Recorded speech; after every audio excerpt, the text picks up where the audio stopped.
Nuevamente, buenos días, bienvenidos todos a la videoconferencia del día de hoy. Como siempre, les doy la bienvenida a nombre de Canaco La Paz y con gusto les presento a la licenciada Elda Leticia Barraza Castillo.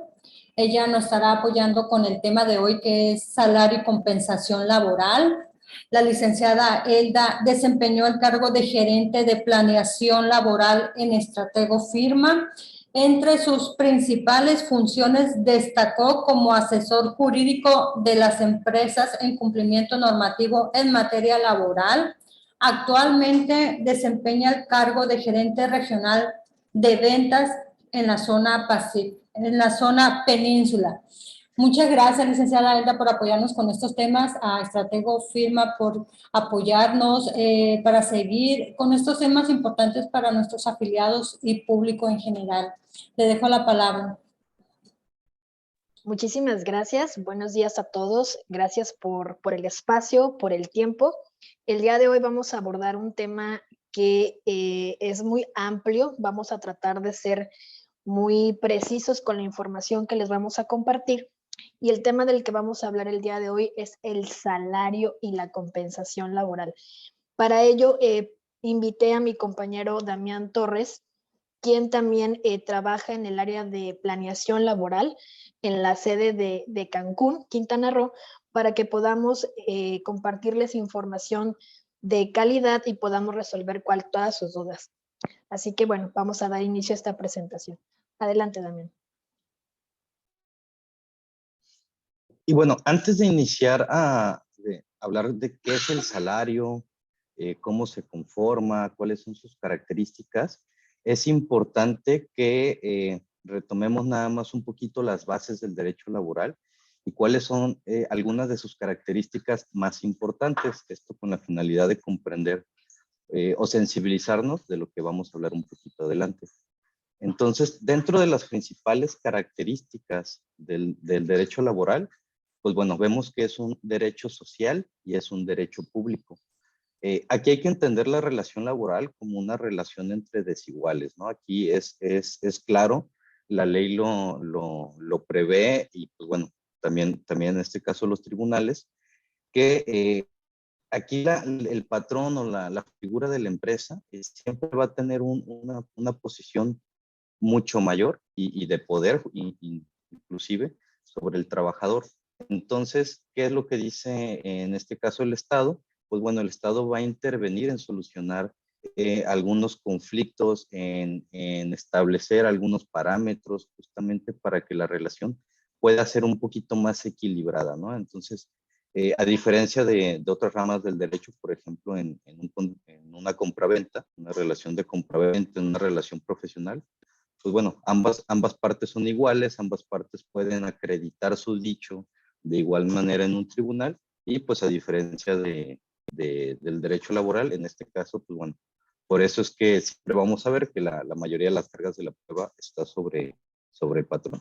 Entonces, también retomando un poquito el tema del derecho público, pues bueno, el Estado va a fomentar y vigilar el cumplimiento de las obligaciones entre los particulares. Esto es sumamente importante porque, como se los mencionaba, es una relación entre particulares en la cual el Estado va a intervenir y lo vemos en este caso tanto en inspecciones, tanto en conciliaciones, tanto en los juicios. Pues bueno, ya interviene para solucionar estos conflictos, ¿no? Y pues bueno, también vamos a ver que este derecho es tan importante que inclusive se encuentra en acuerdos mercantiles internacionales. Podemos ver el TEMEC, que tiene todo un capítulo de derecho laboral. Podemos ver convenios de la OIT que cada vez está firmando México y que se está adaptando justamente a esta visión global del trabajo y justamente hemos escuchado cada vez más el concepto de dignidad laboral, ¿no?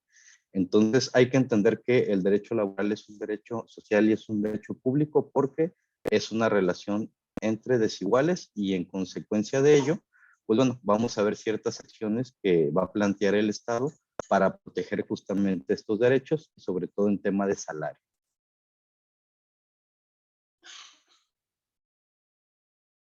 Muy bien. Como comentó el abogado Damián, toda relación jurídica tiene como objetivo dar o recibir algo. En materia laboral, el objeto de la relación jurídica es que el trabajador preste un servicio personal, en este caso el trabajador persona física que puede prestar un servicio personal, ya sea a una persona física o moral. Este servicio es directo y es subordinado a favor del patrón. Y por esta prestación de servicios personales recibe el pago de un salario. Como podrán observar, la percepción natural por esta prestación de servicios personales subordinados es el salario. Por eso, la norma le llama que es por su trabajo.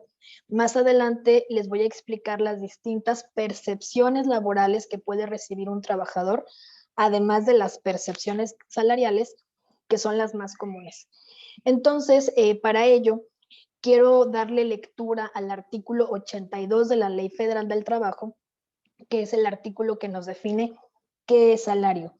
Es importante hacer un paréntesis para precisarles que la única norma que define el concepto de salario es la Ley Federal del Trabajo. Habrá otras normas que lo mencionan, que lo establecen, pero la definición la vamos a encontrar en esta ley y nos debemos remitir a la misma. Adelante.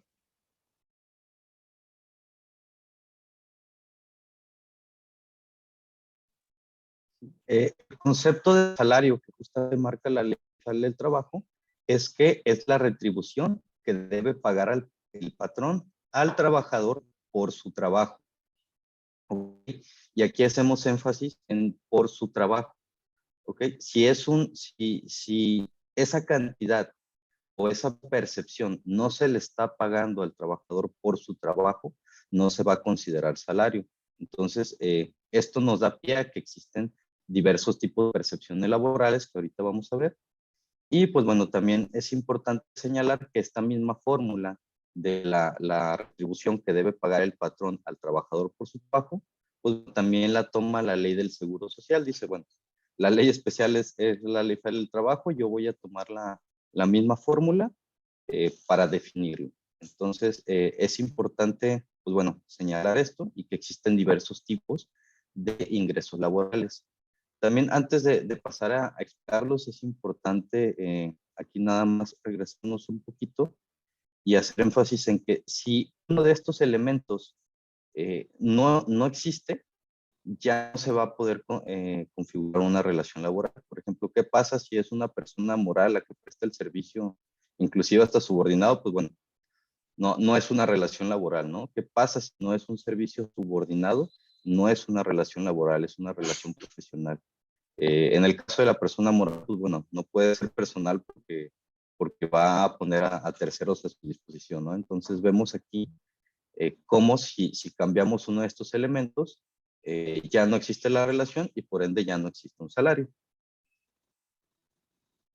Entonces, bueno, si en esto no queda duda, pasamos al tema de las distintas percepciones laborales. Gracias. Existen distintas percepciones laborales que se le pueden pagar al trabajador. Principalmente tenemos las percepciones salariales que se le pagan al trabajador por su trabajo, es decir, por desempeñar el puesto y las actividades para las cuales fue contratado. Recordemos, como lo comentó el abogado Damián, que la relación laboral es una relación jurídica entre desiguales. Por lo tanto, existen circunstancias sociales que tienden a equilibrar la relación laboral y algunas de estas circunstancias justamente son las prestaciones.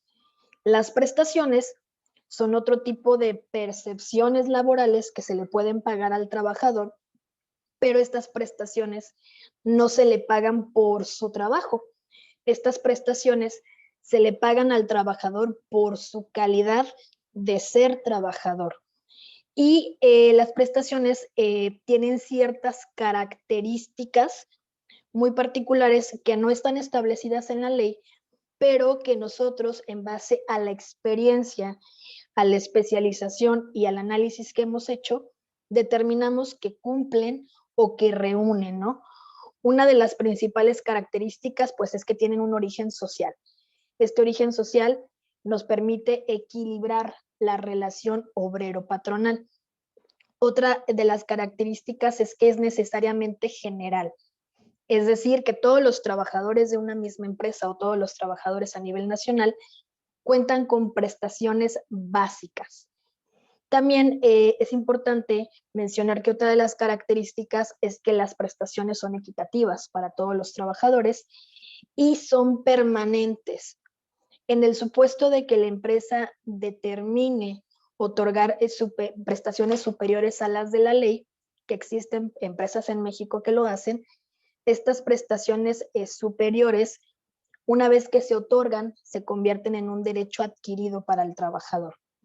Y otra de las características que también puede llegar a presentarse es que las prestaciones pueden nacer de un contrato colectivo, ¿no? Y bueno, aquí les menciono algunos de los ejemplos que son las prestaciones que conforme a la ley tenemos como prestaciones mínimas, que son las vacaciones, la prima vacacional, el aguinaldo. Aquí tenemos prestaciones superiores o también conocidas como prestaciones aumentadas a las de la ley, que inclusive nosotros tenemos un cliente en Guadalajara que le ofrece este tipo de prestaciones a sus trabajadores. Y tenemos las prestaciones extralegales, que son aquellas prestaciones que no precisamente están contempladas en la ley, pero que se pueden ofrecer y que se le ofrecen al trabajador en su calidad de trabajador. Estas prestaciones extralegales no están vinculadas al desempeño del trabajador, sino a su calidad de ser trabajador. Adelante, Damián.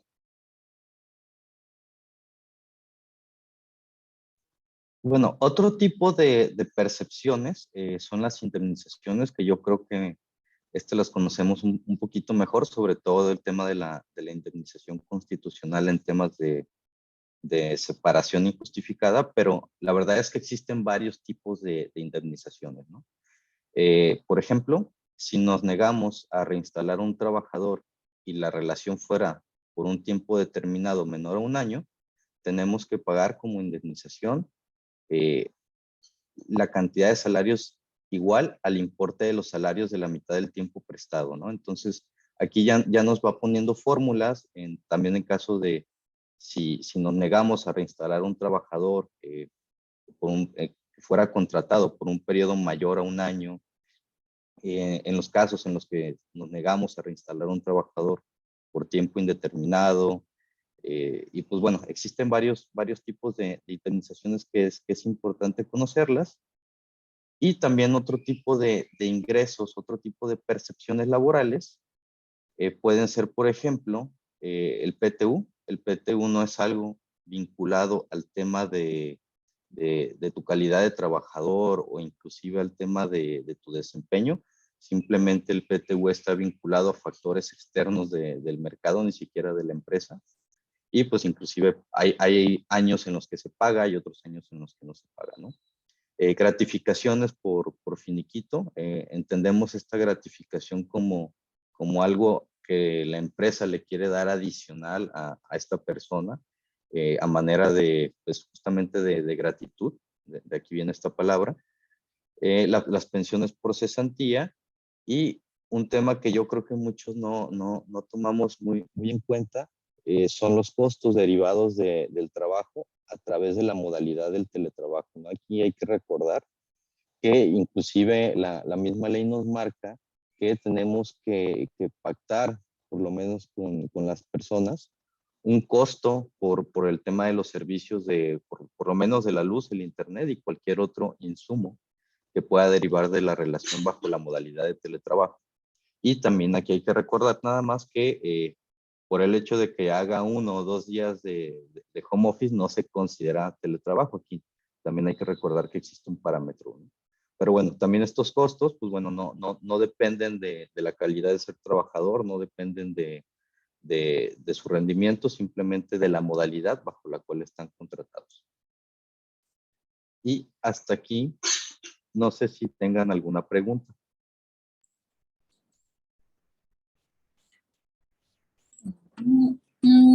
¿Tienen alguna pregunta Para los expositores.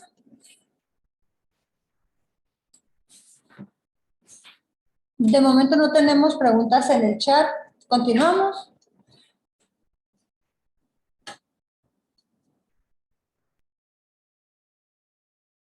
Perfecto, muchísimas gracias. Bueno, una vez que explicamos qué es el salario y qué otras percepciones laborales puede recibir el trabajador además del salario, vamos a explicar qué tipos de salario contempla la ley. Pero antes de entrar en materia, es importante precisar que si en el contrato individual de trabajo fijamos diferentes tipos de percepciones laborales, las cuales estén condicionadas o que estén vinculadas específicamente a que el trabajador cumpla con su puesto y sus actividades, estas percepciones van a ser salario, independientemente de cómo les llamemos. Si están condicionadas al puesto y a las actividades, van a ser salario. Así que debemos de tener conciencia, y esto siempre se los comento al cliente cuando está determinando cuál va a ser su tabulador salarial, que todo lo que se pacte como salario en el contrato individual de trabajo va a aumentar el costo de seguridad social, indudablemente, va a aumentar el costo del impuesto sobre la renta, va a aumentar, por ejemplo, el costo del impuesto sobre la nómina estatal, y si fuera el caso, si se llegase algún problema o conflicto laboral donde se le imponga una sanción al patrón, pues evidentemente las indemnizaciones van a integrarse o van a pagarse conforme a un salario mayor, ¿no? Por eso es muy importante saber qué tipo de percepciones y la hipótesis normativa por la cual se le va a pagar al trabajador esa percepción laboral. Muy bien. Existen diferentes formas de pactar el salario. El artículo 83, perdón, de la Ley Federal del Trabajo nos menciona algunas opciones que tenemos. La más común, que seguramente todos conocemos, es el salario por unidad de tiempo. Este salario es el que se puede pactar, por ejemplo, la ley lo menciona que es por hora, que es por día, que es por semana, que es por quincena. Sin embargo, nosotros hemos hecho un análisis muy puntual de este artículo y de la lectura del segundo párrafo del artículo, se establece que el ingreso que los trabajadores perciban por este salario en ningún caso será menor al salario que corresponda a una jornada diaria. Y pues una jornada diaria es de 8 horas. Es un poco confusa la redacción de este artículo, pero en la práctica es más común que encontremos un salario por unidad de tiempo establecido por un periodo ya sea semanal o por un periodo quincenal, a que lo encontremos por un periodo de hora. Inclusive considero que pudiera llegar a ser un poquito más costoso para el patrón, y para que el patrón se evite problemas de interpretación, sobre todo con ese artículo, lo que les sugerimos es que, tratándose de trabajadores operativos, se fije este salario de manera semanal, y cuando se trate de trabajadores administrativos, este salario se fije de manera quincenal, ¿no? Y bueno, creo que es el salario más común, es el que la mayoría utilizamos. También tenemos otro tipo de salario que le llamamos salario por obra determinada. Entonces, este salario o esta modalidad de pago, que también la conocemos como pago a destajo, suele utilizarse en ciertas industrias. No aplica para todas las empresas. Por ejemplo, nosotros contamos con una, con una oficina en la ciudad de Zamora, Michoacán, donde la mayoría de nuestros clientes son del sector agroindustrial. Generalmente suelen pactar con sus trabajadores un salario a destajo, que consiste en remunerar a los trabajadores por unidad de obra, ¿no? También este tipo de salario es muy común en la manufactura, por ejemplo. Y sobre todo en este tipo de salario o en este tipo de situaciones, les sugerimos a nuestros clientes ser muy cuidadosos cuando se pacte este tipo de salario. Los asesoramos para que puedan ofrecerle al trabajador condiciones óptimas que si va a ser un salario por obra determinada, bueno, que le provean todas las herramientas necesarias para poder llevar a cabo ese trabajo, que las herramientas estén en buenas condiciones y sobre todo que se cuiden las jornadas de trabajo, que es común que el trabajador con el ánimo de producir más llegue a quedarse jornadas extraordinarias. Inclusive dentro de esta oficina y con estos clientes tienen acuerdos comerciales con empresas en el extranjero y continuamente los están auditando para verificar que el cliente pues esté implementando buenas prácticas laborales, ¿no? Entonces, en este tipo de salario debemos de cuidar muy bien todas las condiciones bajo las cuales se presta el servicio y que las jornadas de trabajo no vayan a ser desmesuradas, ¿va? Tenemos otro salario, perdón, que es el salario variable de ventas, que también es un salario muy común y que seguramente en muchas empresas se implementa. Y en este caso existen dos formas de pactarlo, que es el salario variable de ventas como tal. Este tipo de salario se encuentra regulado en un capítulo especial de la Ley Federal del Trabajo que se llama Agentes de Comercio y otros semejantes. En este capítulo se establece que el salario podrá pactarse, conforme a un porcentaje de la operación o de la venta, que generalmente le llamamos comisión. Y este tipo de salario puede pactarse con aquellos trabajadores que desempeñan el puesto de ventas o que desempeñan un puesto análogo. En la práctica es muy común que encontremos en este tipo de puestos un salario mixto, es decir, que el trabajador que desempeña el puesto de vendedor recibe un salario fijo y un salario variable de ventas. ¿Por qué? Porque el salario fijo le va a permitir al trabajador garantizar la cantidad mínima que por ley debe recibir. En caso de que el trabajador no llegue a efectuar ninguna operación por ventas, el trabajador va a seguir recibiendo su salario fijo, ¿no? Sin embargo, ambos salarios pueden coexistir y en la práctica es muy común que se vea este tipo de configuraciones. También es importante que tomen en consideración que para efectos de calcular el salario diario en este tipo de salario debemos promediar las comisiones que el trabajador haya recibido en el último año. Si la relación de trabajo duró menos de un año, bueno, tomaremos en consideración el tiempo que el trabajador estuvo prestando sus servicios.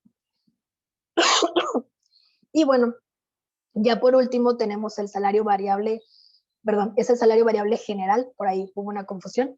Este tipo de salario no está vinculado a las ventas, es importante precisarlo, sino que está más enfocado a las metas grupales que se pueden establecer con una empresa. Les pongo un ejemplo. Tenemos un cliente que se dedica a la entrega de mercancías. Entonces, a sus trabajadores les fijó una meta de la cantidad de mercancía que entregan al cliente bajo ciertos criterios, ¿no? Hacerlo en tiempo y forma, por ejemplo, que la mercancía no llegue dañada. Y bueno, si los trabajadores cumplen con esa meta, además del salario fijo o por unidad de tiempo, que ya les expliqué, podrán recibir un salario general o un salario variable general que estará basado en las metas grupales que la empresa determine. Adelante, Damián. Bien, y ya que vimos que hay varios tipos de salario, y retomando justamente el tema que habíamos en un principio del derecho, de que el derecho laboral es un derecho público, vemos que el Estado dice, bueno, ustedes pueden pactar, tanto el patrón como el trabajador, pueden pactar el salario. Sin embargo, yo les voy a establecer un piso mínimo del cual yo considero que a partir de aquí ustedes pueden pactar. ¿Por qué? Porque, bueno, consideran que el salario mínimo es la cantidad mínima que debe de percibir, en este caso, la persona trabajadora por la retribución de sus actividades. Y este salario, pues bueno, tiene que satisfacer varios aspectos sociales. Inclusive este salario lo pacta o lo establece más bien una Comisión Nacional de Salarios Mínimos, que hemos visto un incremento constante en estos últimos años. Y pues bueno, también es importante mencionarles que en cuanto al salario mínimo, existen dos tipos de salario mínimo. El salario mínimo general, que es el que todos conocemos, y el salario mínimo profesional. Aquí no sé cuántos, y háganse ustedes mismos la pregunta, ¿cuántos de ustedes saben cuáles son los salarios mínimos profesionales? ¿Saben si en su empresa les aplica en algún puesto un salario mínimo profesional? Esto sí es algo que no solemos ver. Generalmente a todos, bueno, hay empresas que tienen en la práctica de todos los operativos es salario mínimo, y ya conforme van subiendo escalafonariamente, existe una tabla, ¿no? Pero la verdad es que sí, hay puestos que sí requieren que se establezca el salario mínimo profesional, esto justamente por temas de compliance, ¿no? Entonces existe una comisión de salarios mínimos. Estos salarios no son objetos de compensación, ¿ok?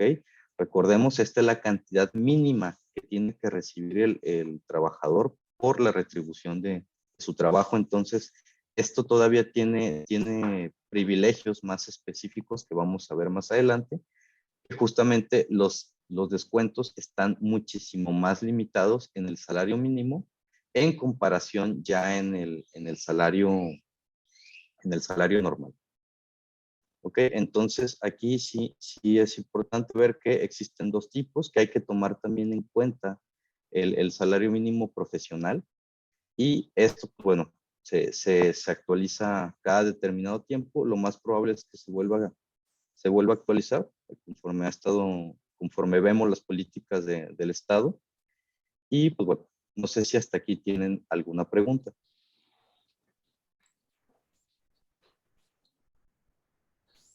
¿Tienen alguna pregunta? Pueden abrir su micrófono.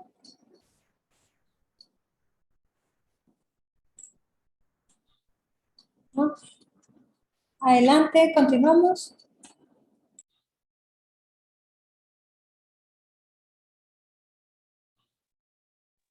Muy bien, ahora que conocemos los diferentes tipos de salario que se pueden pactar, que también conocemos las diferentes percepciones laborales que se le pueden pagar al trabajador, vamos a hablar del salario integrado.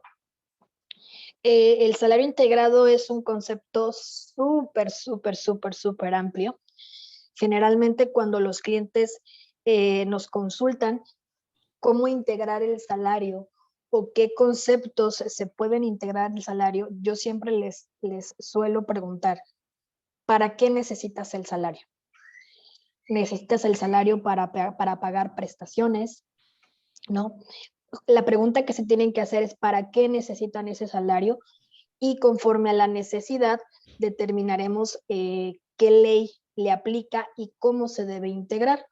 El salario puede integrarse para muchas subáreas del derecho.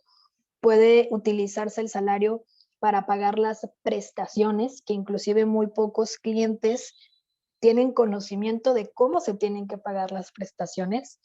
Puede ser el salario que se utiliza como base para el pago de sanciones laborales, que es una de las integraciones más comunes. También puede ser el salario que se utiliza como base para determinar el costo de seguridad social, y también puede ser el salario que se considera o los conceptos que se consideran salario para efectos de la base con la que se calcula el impuesto sobre la renta, ¿no? E inclusive también existe otro tipo de circunstancias donde hay conceptos que se consideran salario y que son objeto del impuesto sobre la nómina a nivel estatal. Entonces, antes de poder determinar cómo y qué conceptos integran al salario, debemos preguntarnos para qué necesitamos ese salario, ¿va? Y bueno, yo les voy a explicar dos de las maneras más comunes que justamente vienen contempladas en la Ley Federal del Trabajo y que son el salario integrado para efectos del artículo 84 y el salario integrado para efectos del artículo 89, ambos artículos de la Ley Federal del Trabajo. Justamente el artículo 84 nos establece que se considera salario integrado el pago que se le realice al trabajador, y menciona una serie de conceptos, ¿no? Que si tienen la necesidad les podemos proyectar en este momento, pero básicamente ese salario es la suma de los salarios. Si tú en el contrato individual de trabajo pactaste distintos tipos de salario, para efectos del artículo 84 deberás determinar la cuota diaria, y la suma de esos salarios es el salario al que hace mención el artículo 84, ¿no?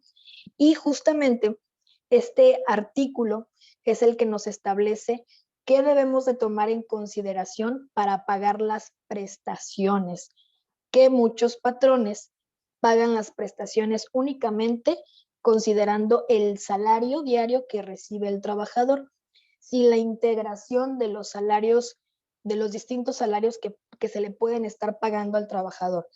Es una práctica muy común cuando llegamos con nuestros clientes y los asesoramos, pues el cliente se sorprende y le es difícil reconocer y creer que para el pago de las prestaciones como las vacaciones, la prima vacacional o el aguinaldo, hay circunstancias contempladas en el artículo 84 donde se debe tomar en consideración un salario distinto para el pago de las prestaciones.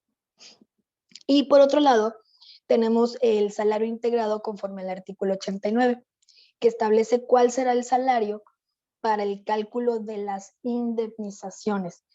Recordemos que la palabra indemnización, y esto siempre se lo comento a nuestros clientes, siempre estará vinculada a un incumplimiento laboral. Y generalmente ese incumplimiento laboral, digo generalmente, no en todos los casos, siempre se da por parte del patrón, ¿no? Por ejemplo, cuando se trata de un despido injustificado, se puede reclamar por dos acciones, generalmente son las acciones que se reclaman en juicio.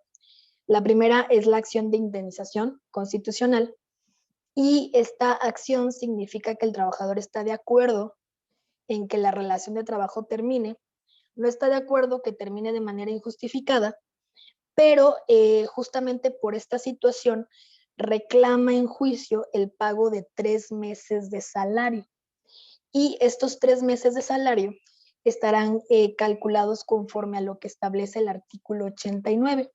¿Y qué es lo que nos establece el artículo 89? Justamente aquí lo tengo a la mano, que para determinar el monto de las indemnizaciones que deben pagarse a los trabajadores, se tomará como base el salario que corresponda al día en que nazca el derecho de la indemnización, incluyendo en él la cuota diaria, gracias, y la parte proporcional de las prestaciones mencionadas en el artículo 84. Es decir, que además de la suma de los salarios que les acabo de mencionar, que vienen contemplados en el artículo 84, debes tomar en consideración la cuota diaria de las prestaciones que el trabajador tenía. Entonces entenderán que para efectos de poder pagar una indemnización, en el caso de una indemnización constitucional, pues estará frente a un salario hiper integrado, ¿no? Por eso es que las indemnizaciones llegan a ser cuantiosas para el cliente. Y otra de las acciones que también puede ejercer el trabajador es la acción de la reinstalación. En este caso, el trabajador no está de acuerdo en que termine la relación de trabajo, y si un trabajador demanda esta acción y el patrón se niega a reinstalarlo por alguna de las causales establecidas en el artículo 49, o sea, que el trabajador sea un trabajador de confianza, que el trabajador sea un trabajador doméstico, que indudablemente ya no pueda continuar la relación de trabajo por la pérdida de la confianza, el patrón podrá ser condenado, conforme al artículo 50, a que se le indemnice al trabajador, y además que se le paguen 20 días por año de la prestación de servicios que haya realizado el trabajador. Esto lo vamos a calcular nuevamente conforme al artículo 89 de la Ley Federal del Trabajo, y justamente pues a diferencia de la acción de indemnización, en este caso se aumentan 20 días por año por la negativa a la reinstalación.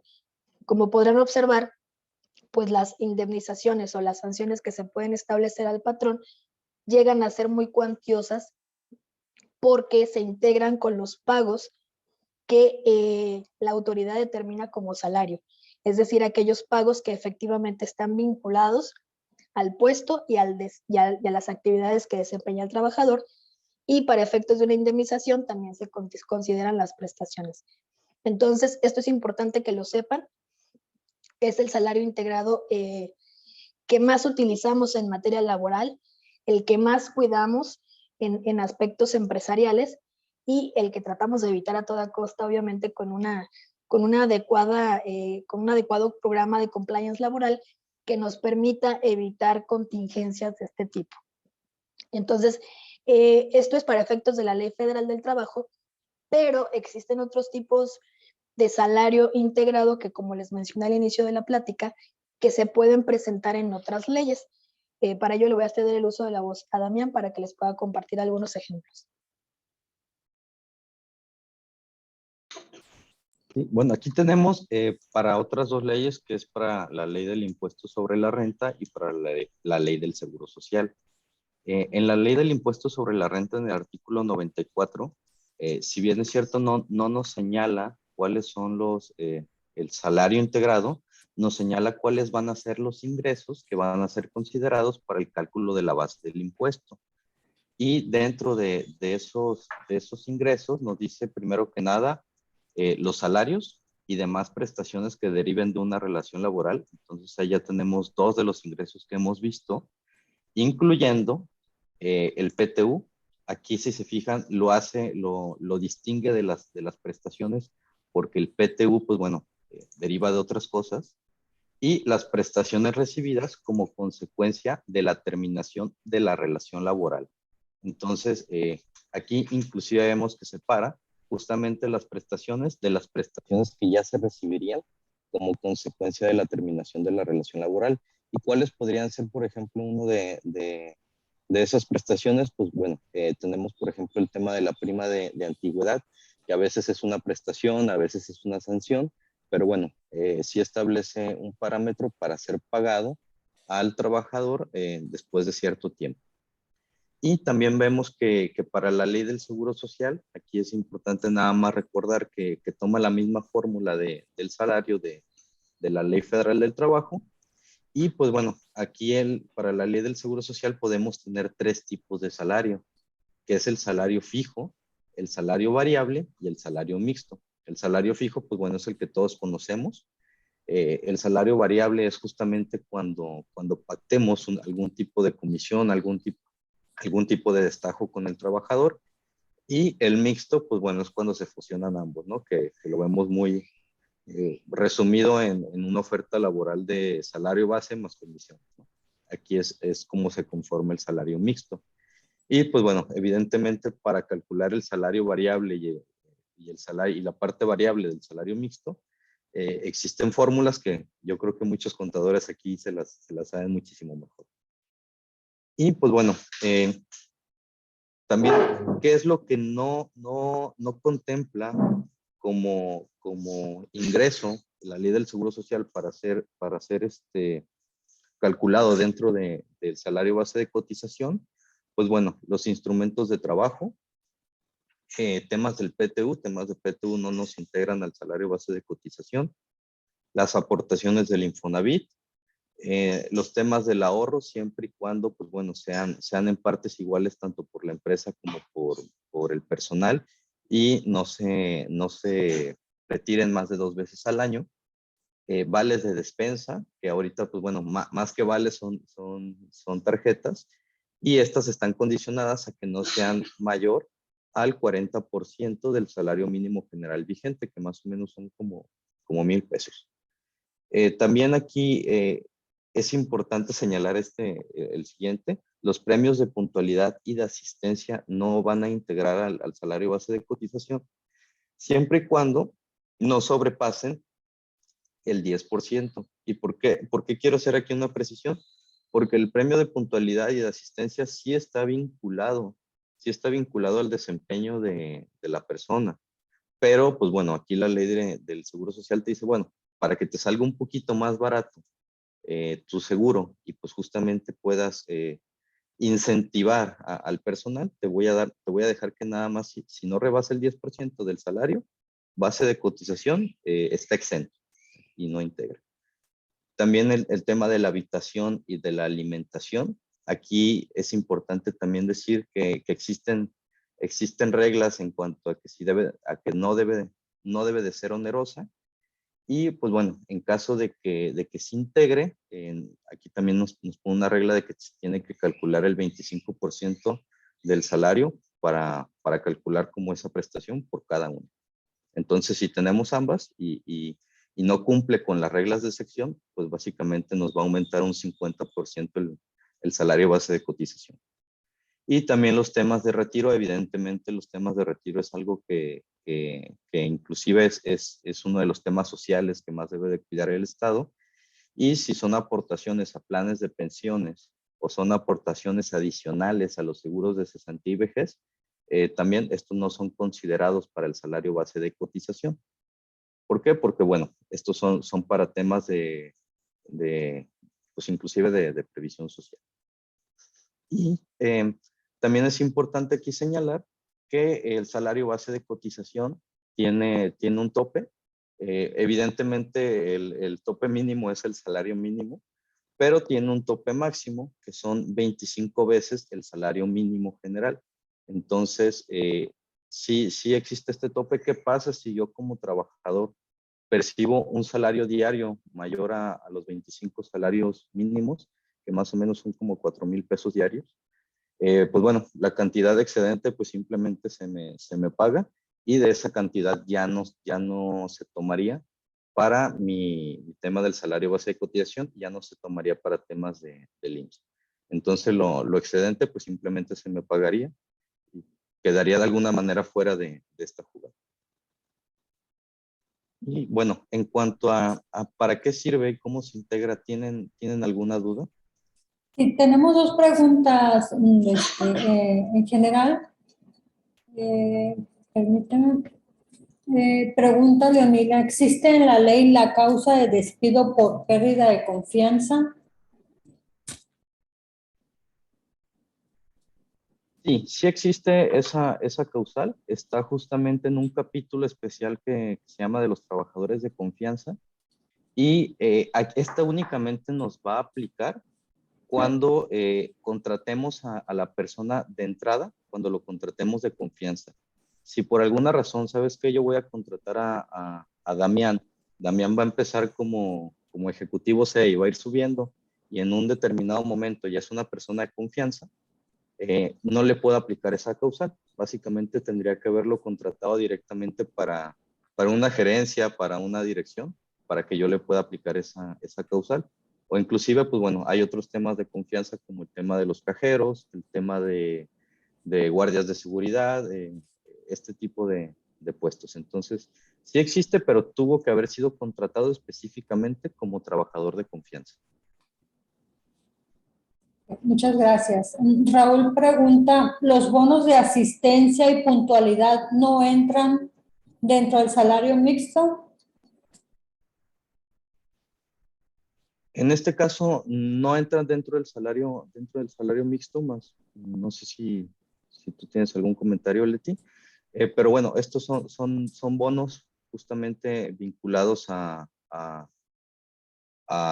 otras circunstancias, como lo habíamos mencionado, pues bueno, a la puntualidad y a la asistencia, y más bien integrarían al salario base de cotización, al salario fijo, porque bueno, ya estamos determinando cierta cantidad, ¿no? Básicamente tú al inicio de mes, pues dices, si todos llegan temprano y a tiempo, van a tener 1,300 pesos, por decir algo, al mes, adicional como este bono, ¿no? Entonces, pues más bien si estipulas algo fijo, entonces sí iría dentro del salario base de cotización, dentro del fijo. Muy bien. Luis Morales tiene abierto su micrófono. ¿Desea hacer alguna pregunta?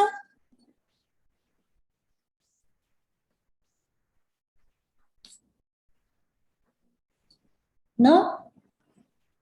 Ok, lo voy a silenciar un momento. Continuamos. Gracias. Muy bien. Ahora vamos a hablar acerca de un capítulo que es muy particular y que se llama normas protectoras del salario, ¿no? En realidad vienen ciertas normas que protegen y ciertos privilegios para el salario. Justamente el salario, yo lo comparto con mis compañeros, es la percepción laboral más regulada a nivel justamente laboral.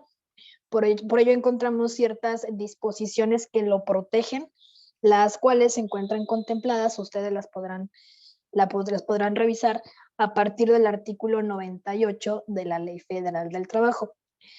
Quise resumirles lo más que se puede los artículos que vienen en este capítulo y que consideramos importantes y trascendentes de qué hacer y qué no hacer con aquellas percepciones salariales.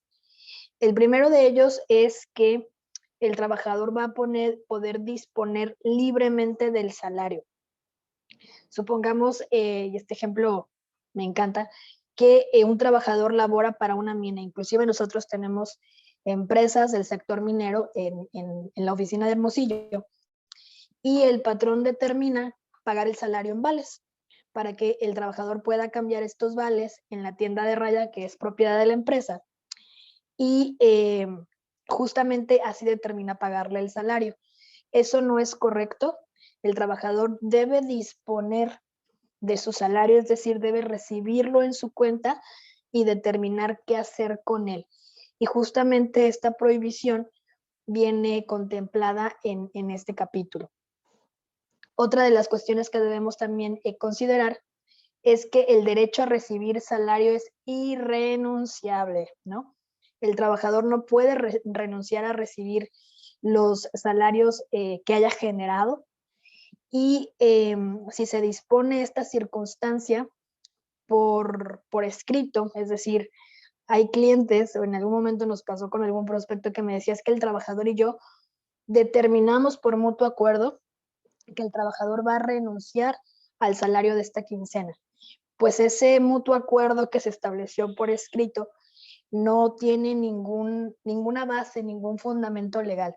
Y la verdad es que tuvimos que decirle al cliente pues que no tenía ningún efecto legal ese documento, justamente porque el derecho a recibir el salario es irrenunciable. Otro punto que también lo consideramos como un privilegio del salario es que el salario se debe pagar directamente al trabajador. En esta fracción o en este artículo existe una excepción en la cual el patrón podrá pagarle el salario del trabajador a un tercero, siempre y cuando el trabajador haya autorizado a este tercero para que cobre pues el salario en su representación. Y esta autorización debe constar por escrito a través de una carta poder, preferentemente que se firme ante 2 testigos, y de esta manera ya el patrón pudiera pagarle el salario a un tercero que cobre en representación del patrón. Si simplemente lo hace sin esta formalidad, el trabajador en su caso pudiera llegar con el patrón y exigirle el pago del salario, ¿no? Y pues evidentemente el patrón no tendría manera de justificar que le pagó el salario a un tercero. Aquí tenemos otro punto, que el salario deberá pagarse en moneda de curso legal. Como se los comentaba, el salario no puede pagarse con vales o mercancía o cualquier otro signo de valor, ¿no? Con el que se pretenda sustituir a la moneda. Pero si el patrón determina darle vales de despensa al trabajador o vales de gasolina, que también es súper común, sí podrá hacerlo siempre y cuando sea algo adicional al salario que el trabajador debe recibir en efectivo, no sea salario mínimo, sea salario fijo. El salario que se determine sí puede ser algo accesorio, pero no compensarlo únicamente con un vale. Aquí tenemos otro punto donde el trabajador deberá tener acceso a sus recibos de pago. Creo que es una de las obligaciones que todos cumplimos actualmente como patrones, y básicamente en este punto el trabajador debe tener derecho a recibir un recibo de nómina, básicamente, donde el trabajador pueda revisar de manera detallada cuáles fueron sus ingresos, cuáles fueron sus descuentos, los descuentos obviamente conforme al artículo 110 que más adelante vamos a ver. Y en este caso, conforme a la reforma se incorporó la posibilidad de poder utilizar un comprobante fiscal, ¿no? De manera digital, el cual también puede servir como prueba del pago del salario siempre y cuando se demuestre en un juicio Obviamente que en el portal del SAT se realizó el timbre de este pago y pues que se realizó el pago. Pero es importante que se le pueda expedir al trabajador este tipo de comprobantes para que el trabajador pueda revisar lo que se le está pagando. Y antes de seguir con el siguiente, nada más quisiera regresarme un poquito al tema de que el salario debe pagarse en moneda de curso legal. Aquí sí se fijan y pues el chiste es en esta palabra, pagarse. Sí se puede pactar en una moneda de curso extranjero. No sé, yo puedo pagar, podemos pactar, sabes que me vas a pagar $250 al mes, pero me los vas a tener que pagar al tipo de cambio que nosotros hayamos pactado o al del día, ¿no? Entonces sí es importante también esto, y sobre todo ustedes que están en tema de frontera, sí se pueden pactar salarios conforme a otra divisa que no sea moneda de curso legal, pero se debe de pagar, perdón, ya con la conversión, ¿ok? No sé si los hice muchas bolas, pero bueno, era importante precisar eso. Y también, ya yendo al siguiente punto, está prohibida la imposición de multas al salario. Inclusive vamos a ver en la siguiente diapositiva una serie de normas protectoras del salario. Otro de los privilegios que justamente tiene este ingreso, pues bueno, es que la obligación del pago del salario no se va a suspender. O sea, si yo el día de hoy me debes salario, me lo vas a tener que pagar. Inclusive vimos al inicio de la pandemia, muchos optaron por inclusive pagar el tema de la indemnización del mes, ¿no? Entonces, el pago del salario no se va a suspender. Si ya se generó el derecho, se tiene que pagar. Y también el siguiente punto, pues bueno, no es objeto de compensación alguna, que es como lo comentaba la abogada Leticia. Yo no puedo decirte, ¿sabes qué? Te voy a pagar una parte de tu salario en efectivo, en transferencia, y otra parte en vales, ¿no? No, eso son dos temas totalmente distintos. Y bueno, el salario no se debe compensar con ningún otro beneficio, si lo queremos llamar de algún modo. Damián, si me permite, hay una pregunta referente a eso sobre si es obligatorio pagar el salario con tarjeta o puede ser en efectivo en caso de que el trabajador lo requiera. No, ya con la era digital que vivimos, es de preferencia y la práctica es que se le pague en tarjeta, inclusive por temas fiscales. Yo sí les recomiendo que lo empiecen a hacer de esa manera si es que no lo hacen. Pero sí, es totalmente válido y con el puro timbrado de ese CFDI, ya inclusive pues nos toma como válido lo que timbremos, ¿no? Los conceptos que timbremos. Entonces, sí, totalmente es válido.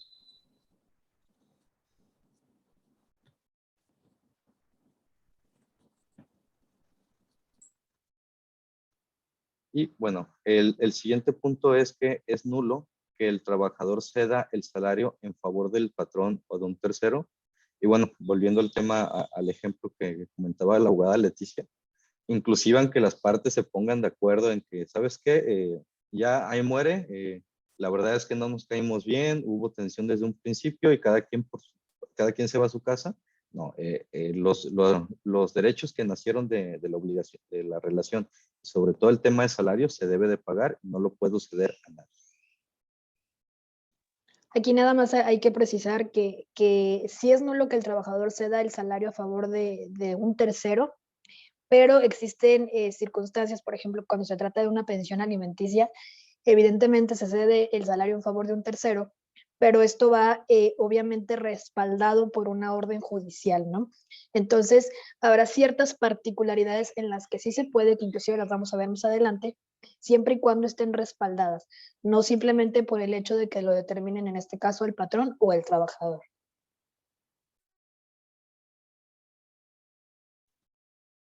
Y por último, dentro de los privilegios, pues nada más un privilegio justamente al salario en especie, que este debe ser acorde a las necesidades también del trabajador. Esto justamente para proteger que no se vaya a establecer un salario en especie bajo, ¿no? En los casos en los que se contemple este tipo de salario. Y dentro de las normas protectoras del salario, podemos ver que existen dos artículos.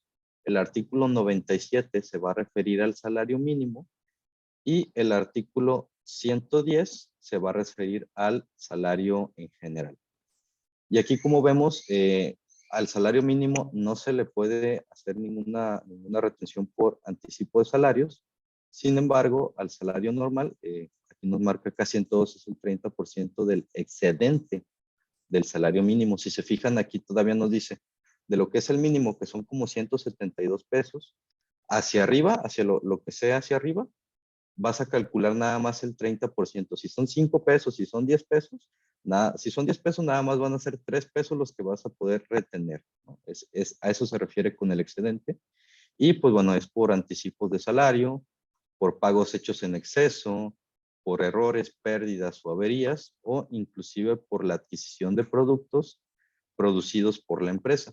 Creo que en este caso, si tenemos aquí empresas que dan ese tipo de beneficios al personal, pues bueno, nada más decirles que no puede exceder del 30% del salario, del excedente del salario mínimo. En el caso de los pagos de renta, aquí vemos también una diferencia. Aquí sí te permite realizar una retención en salario mínimo, que es el 10%, y en salario normal sería el 15% del salario. Aquí sí es únicamente sobre el porcentaje del salario. En el tema del Infonavit, aquí sí existe todo un tema porque, pues bueno, inclusive tú puedes pactar con el Infonavit cuánto es lo que vas a pagar de amortización.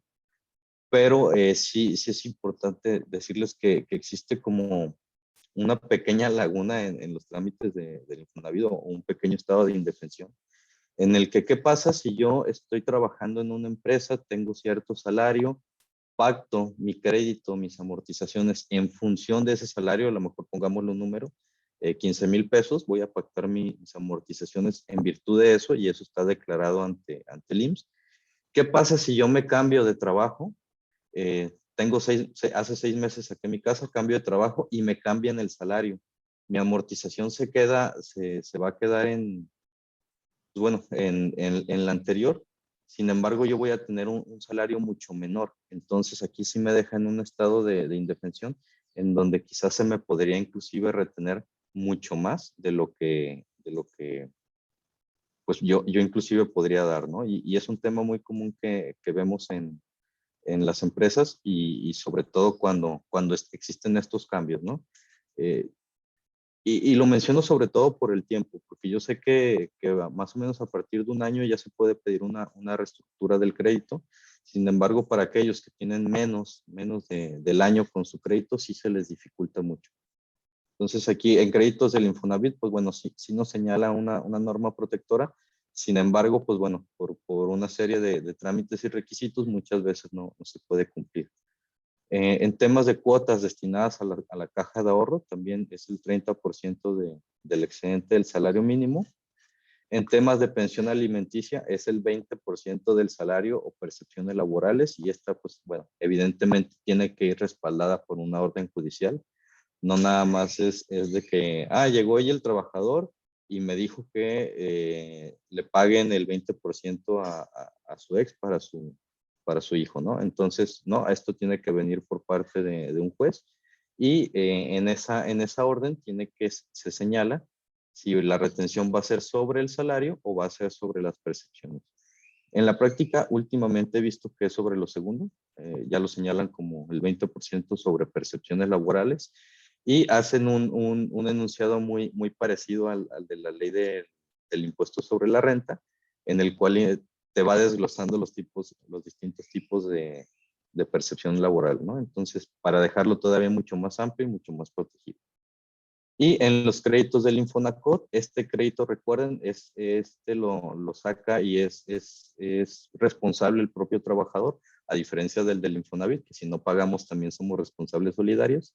El del Infonacot es del trabajador, y pues bueno, se le puede retener en salario mínimo el 10% del salario, y en salario, llamémoslo superior al mínimo, el 20%, ¿no?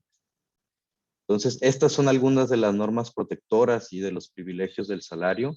vemos que este ingreso está súper regulado por el Estado. Realmente es que sí, el Estado tiene un interés particular sobre este ingreso. ¿Por qué? Porque, bueno, la mayoría de los mexicanos recibimos ese tipo de ingresos. La mayoría estamos bajo una relación laboral. Entonces, pues bueno, es lo que realmente mueve la microeconomía del país. Entonces, por eso es tan importante para el Estado poder regular y poder establecer estos parámetros del juego del salario. ¿Por qué? Pues bueno, porque la percepción más importante también es de donde se genera la mayor carga contributiva. La mayor parte de los impuestos, pues bueno, también se generan de las percepciones laborales, porque bueno, ahora sí que cada vez nos tienen más enjaulados, por decirlo de algún modo, en cuanto a todas las obligaciones que tenemos que tener y en cuanto a todos los informes y aspectos electrónicos que ya tienen el tema también de los impuestos, ¿no? Entonces, no sé si quieres agregar algo más. Pues básicamente a manera de resumen y de conclusión, lo que queremos transmitirles es que además de las percepciones salariales, existen otro tipo de percepciones que se le pueden pagar al trabajador. Ahorita mencionamos algunas, pero inclusive hay percepciones, las que están vinculadas a su calidad de trabajador, otras percepciones como el tema del PTU y algunas que mencionó el abogado Damián, e inclusive existen percepciones que están vinculadas a la productividad empresarial, inclusive hay percepciones que están vinculadas a temas de invenciones de los trabajadores, ¿no? Entonces, hay que ampliar un poquito la visión que tenemos de cómo se puede pactar el salario, qué se le puede pagar al trabajador y al final encontrar la manera de tener una nómina inteligente que le permita al trabajador tener una retribución considerable y que a nosotros como patrón nos permita ofrecerle pues mejores condiciones al trabajador. Por nuestra parte sería todo, salvo que alguno de ustedes tenga alguna pregunta, con mucho gusto podemos resolverla. Muchas gracias. Si tengo una pregunta. ¿Los planes de bonos de asistencia y puntualidad deben estar ligados a un reglamento de control interno que los fije? Sí, de hecho la misma ley del Seguro Social señala que estos tipos de percepciones inclusive tienen que estar señaladas en los libros contables. Bueno, así los llama, yo sé que en su momento son registros electrónicos, pero sí se tiene que llevar la contabilidad y se tiene que llevar justamente toda la mayoría de las pruebas para que en caso de que, y puede pasar, ¿no? Puede que el IMSS de repente diga, ¿sabes qué? Te voy a revisar este ingreso porque para mí considero que estás pagando un salario, ¿no? Entonces sí es importante que podamos tener todas las pruebas y sobre todo también que podamos llevarlo en la contabilidad interna. Me pregunta Leonila, ¿en qué apartado, si lo pueden apoyar en repetir el apartado donde viene la ley que contempla la causa de pérdida de confianza? Ahorita te lo proyecto, pero es en la Ley Federal del Trabajo, es en el capítulo de personas de confianza. Si quieres, ahorita te pongo exactamente el artículo.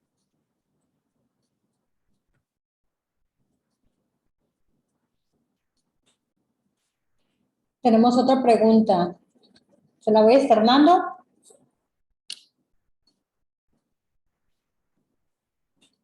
Sí, adelante. Sí, ¿qué criterios se tienen sobre las propinas? Si integran o no al salario diario.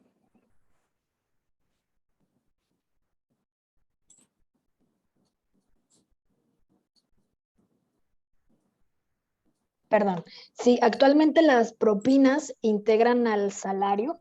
Inclusive lo que nosotros sugerimos con algunos de los clientes que se dedican al sector del restaurante es que cuando se pacte un salario hacia el trabajador, generalmente son los puestos de mesero o los que trabajan en la barra, que el salario que se pacte con el trabajador ya incluya un porcentaje de propinas, independientemente de los ingresos que reciban los trabajadores.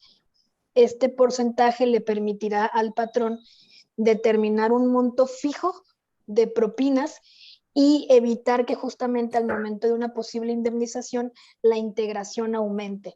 Entonces, es algo que nosotros sugerimos a los clientes para cuidar el tema de los ingresos por propinas, pero para efectos de una indemnización se integran. Muchas gracias. Tenemos otra pregunta. Buenas tardes. ¿Para un finiquito laboral se va a tomar en cuenta el salario base o también tendría que contemplarse el bono por asistencia y puntualidad para el cálculo?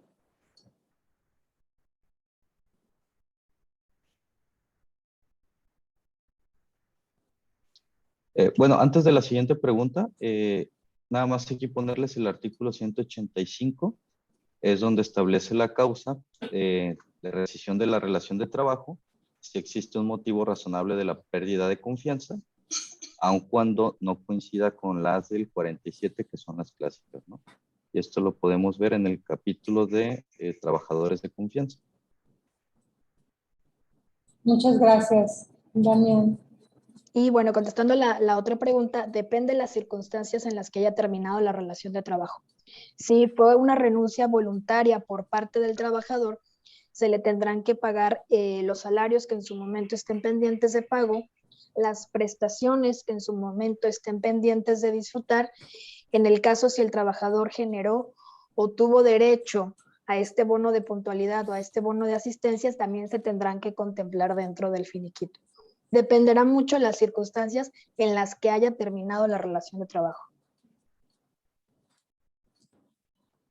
Muchas gracias. Tengo otra pregunta. ¿El patrón podrá aportar la misma cantidad de ahorro del trabajador a la hora de entregarlo? Si es así, ¿cuál es el documento legal que lo autoriza? En el tema del ahorro, digo, más que documentación legal, aquí sí es importante también poderse acercar a una institución financiera, pero como documento legal podría decirte que debes de tener tu reglamento, en este caso de la caja de ahorro, y pues bueno, esto evidentemente por temas de manejo de recursos y porque se trata de efectivo y de descuentos al salario, sí recomiendo que se haga a través de una institución financiera. Y pues bueno, a través de esta institución financiera, pues bueno, ya inclusive los pueden asesorar más a fondo, pero sería en el reglamento de la caja de ahorro, o en este caso en el reglamento del plan de pensiones, si es que se hubiera. Y nada más debería de coincidir ya en la contabilidad. Si el trabajador me está poniendo 10 pesos para la caja de ahorro, pues bueno, yo también tendría como empresa que registrar en mi contabilidad que estoy destinando 10 pesos para ese trabajador para su caja de ahorro.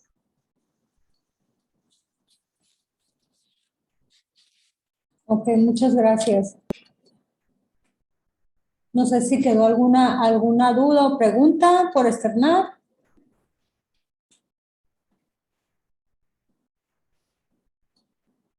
Me espero tantito, a ver si están escribiendo en el chat. Antes de terminar la videoconferencia, pues agradecerles nuevamente en nombre de Canaco La Paz por estos temas importantes. Sobre la presentación, ya me autorizaron que sí se los vamos a poder compartir. Por favor, contéstenme el link que acabo de compartir en el chat para enviarles a ese correo la presentación y su constancia digital. Bueno, parece que ya no hay otra pregunta. Damián, Leticia, muchas gracias por apoyarnos este día con el tema salarios. Salario y compensación laboral, esperamos seguir trabajando juntos, Estratego Firma y Canaco, con otros temas. A los participantes, muchas gracias por su asistencia y participación. Antes de clausurar, voy a compartir, si me permites tantito, quiero compartir el calendario del mes de agosto para que se programen. Son los temas que vamos a a tener en el mes de agosto. Algunos vamos a hacer presencial, en su mayoría son gratuitos. Para registrarse vamos a tener allí alrededor de 3 presenciales aquí en la cámara.